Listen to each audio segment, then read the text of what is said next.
people with the understanding that they have worth, that they have something to contribute, that it is more noble to apply yourself to changing society for the better, rather than constantly bitching about problems in society that you don't intend to do anything about except to complain and go on marches. Do something proactive. If you see that there are children in Africa dying from a curable disease, go and join the group of people who are going to discover a cure to it or whatever.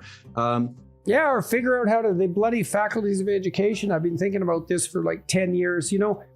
With our computer technology, every single child, I would say on the planet, but certainly in the States where everyone has access to computational equipment, every single child should be an expert speed reader, because computers could train children to automate letter, phoneme, and word recognition perfectly, rapidly, because computers are great at mass practice.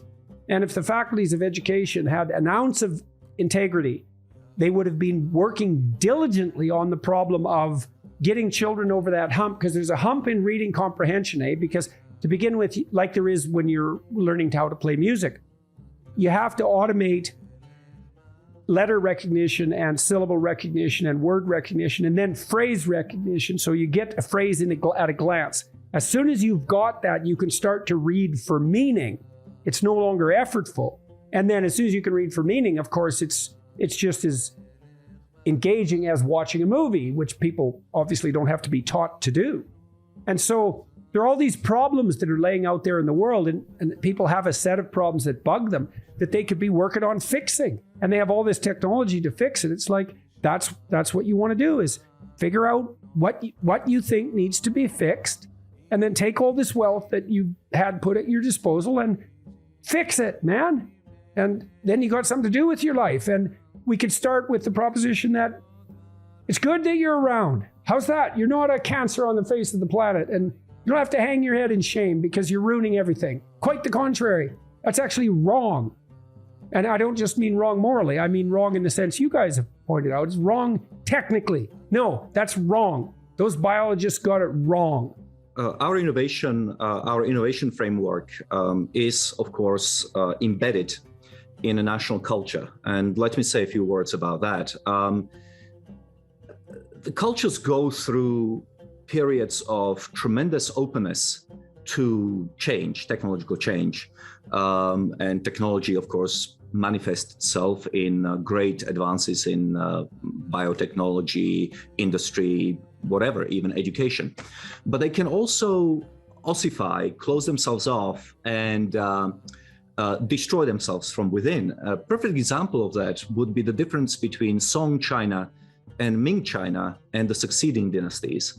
Song China in the 12th century AD was a tremendous place of openness and innovation and relative freedom.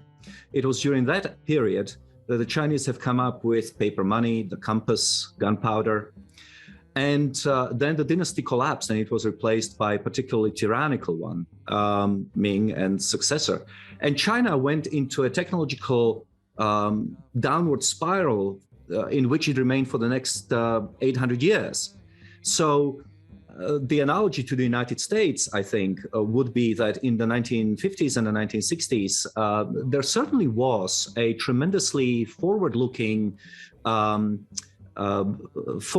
mentality which talked about flying cars and travel to the moon. Well, not just travel to the moon, but interstellar travel and all sorts of things. And I think that especially in the last couple of decades, maybe since the end of the dot-com bubble, and of course the postmodern triumph in universities, I think that sort of optimism has been replaced by a sense that personal agency is no longer that important. That it's worse. It's worse than that, Marion. I've watched this with young men. They're being taught that personal agency, first of all, perhaps doesn't exist, that's just a cover story for the use of compulsion and power, because that's in some sense the postmodern claim, but that even if it does exist, that all that agency, and this is in keeping with this Malthusian doctrine, is that, well, you shouldn't be exercising your agency because you're just part of the world destroying force. And so it'd be better for the planet. It'd be better for the planet if you didn't exist. But if you have to go to all the goddamn trouble of existing and imposing yourself on existence itself, then you should at least have the good sense not to do anything. And I do believe that that's the message, especially that young men are getting, that they're a burden on the planet, that and if they don't just shut up about their good fortune about being here, they certainly shouldn't go around, trying to do anything, because God only knows what'll come out of that. And it's so demoralizing. It's so awful to watch. But I think the pendulum is swinging back at least a little bit. I mean, you have your podcast and your reach. Our book had been endorsed by Nobel Prize-winning economists, former high-level government officials, by best-selling authors. And I think that especially when you show people the data and you explain what they are looking at, and that it is objective, that world is really getting better, not in spite of population growth, but at least in large part because of population growth, they start thinking very differently. And hopefully this particular book will be a bit of an antidote to that kind of anti-humanism and anti-natalism that is destroying generations of people. We didn't talk about it very much, but in the third part of the book, I talk about these new studies on the rise in so-called eco-anxiety amongst children. Throughout the Western world, children are being scared to death that every sandwich they eat, every holiday they take, is somehow destroying the planet.